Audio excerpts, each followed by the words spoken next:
Yohana 12:26 inasemaje? Mtu akinifanyeje? Akinitumikia. Hamsomi hata Biblia. Mtu akinifanyeje jamani? Akinitumikia. Nitafanyaje? Nitamheshimu. Sasa heshima ya Mungu nafikiri ni nini? Heshima ya Mungu maana yake anatambua uwepo wako. Kutambua uwepo wako maana yake anajua unahitaji chakula, anajua unahitaji ulinzi, anajua unakutana na mazingira magumu. Kuna wahuni huko mbali wanakuwazia mabaya, kuna vitu vingi mbalimbali ndani ya dunia hii unaweza ukakutana navyo. Kuna ajali zimeandaliwa kwa ajili ya watoto wako au kwa ajili yako mwenyewe. Sasa heshima ya Mungu ni kushughulika na maisha yako. Vile vitu vyote ambavyo havitakiwi vikupate Mungu, ambavyo havitakiwi vikupate, havitakupata, Mungu anavizuia. Ndiyo baraka yenyewe. Ule uzima shetani anaweza akakatisha miaka yako, lakini ile baraka ya Mungu inakuongezea nini? Miaka. Biblia inasema hivyo kwamba Mungu anapunguza miaka ya waovu, anawaongezea wenye haki. Tutumike watumishi wa Mungu.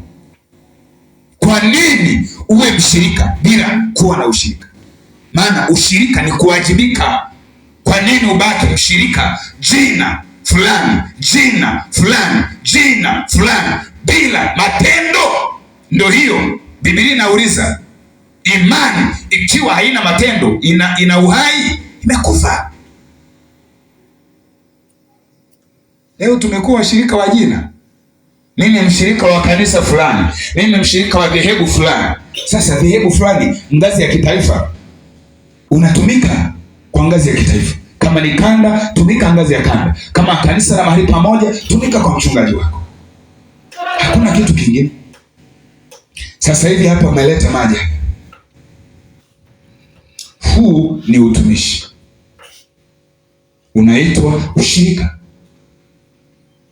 Huu ndio ushirika.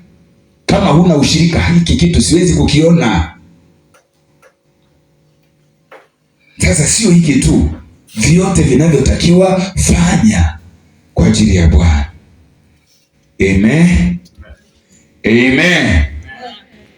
Huu ndio wajibu wa mshirika wa kweli aliye na ushirika wa kweli.